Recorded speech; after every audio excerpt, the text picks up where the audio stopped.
అన్ని వర్గాల విద్యావంతులు, మేధావులు, ఉపాధ్యాయులు, ఉద్యోగస్తులు మాకు అండగా నిలబడుతున్నారు. రెండో అంశము, మిగతా రాజకీయ పార్టీలు కూడా పోటీ చేయడానికి కూడా ఈరోజు వాళ్ళకు ధైర్యం చేయలేదు. టిఆర్ఎస్ పార్టీ కానీ కాంగ్రెస్ పార్టీ కానీ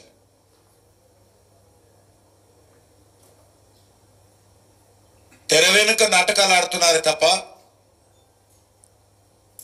ఈ వర్గాల మధ్యకు వచ్చి మా పార్టీకి మద్దతుగా నిలబడండి అని అడిగే ధైర్యం కూడా ఈరోజు ఆ పార్టీలకు లేకుండా పోయింది. కాబట్టి ఒక భారతీయ జనతా పార్టీ మాత్రమే ఈరోజు 3 స్థానాల్లో 3 అభ్యర్థులను రంగంలోకి దింపింది.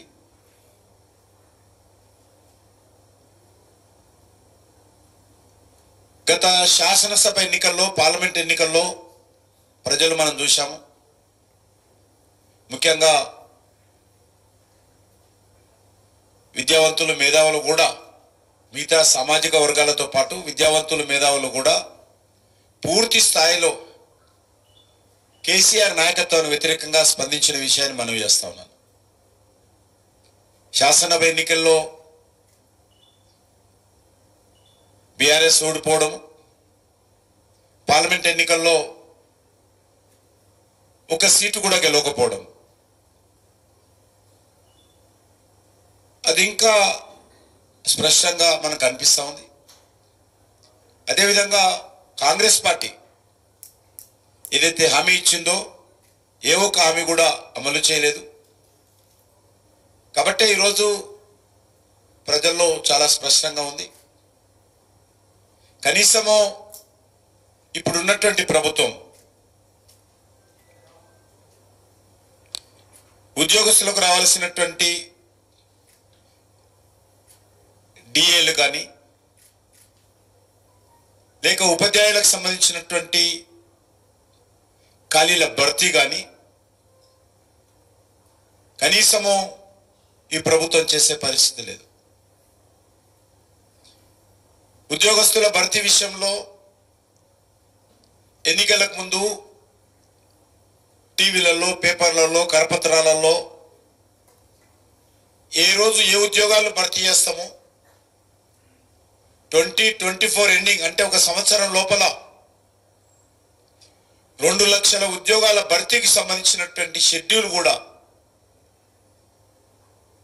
అన్ని పేపర్లో ఫ్రంట్ పేజ్ యాడ్స్, ఇంటింటికి కరపత్రం ఇచ్చారు. కానీ ఎక్కడ వేసిన గొంగడు అక్కడే ఉంది. నిరుద్యోగులను, ప్రజలను, ఉద్యోగస్తులను ఈ ప్రభుత్వం మోసం చేసింది.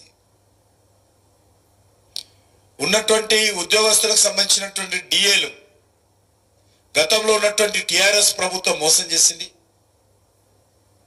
ఎన్నికల అయ్యే నాటికి 3 డిఏలు ఆ ప్రభుత్వం ఇవ్వలేదు. ఆ ఎన్నికలప్పుడు మేము అధికారంలో వచ్చినటువంటి 15 రోజుల లోపల పెండింగ్ డిఏలని ఇస్తాము. ఎప్పటికప్పుడు కేంద్ర ప్రభుత్వం ఏ రకంగానైతే డిఏలు ఇస్తుందో అదే సమయంలో అదే ప్రాతిపదికన రాష్ట్ర ప్రభుత్వ ఉద్యోగస్తులకు కూడా డిఏలు ప్రకటిస్తామని హామీ ఇచ్చింది కాంగ్రెస్ పార్టీ. కానీ ఇంతవరకు టిఆర్ఎస్ బాకీ పడిన డిఏలు కానీ, ఉద్యోగస్తులకు టిఆర్ఎస్ ప్రభుత్వం బాకీ పడినటువంటి డిఏ బాకీలు, ఈ ప్రభుత్వం వచ్చినాక మరో 2 డిఏలకు సంబంధించినటువంటి బాకీలు పడ్డాయి. ఆ రకంగా 5 కరువు భత్యాలు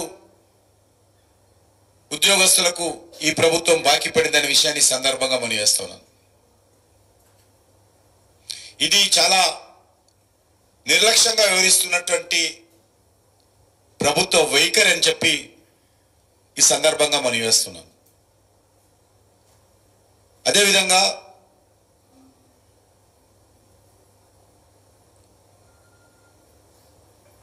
పెన్షనర్స్ కూడా డిఏ పెరగని కారణంగా, అమలు చేయని కారణంగా కూడా అనేక రకాల ఇబ్బందులకు గురవుతున్నారు.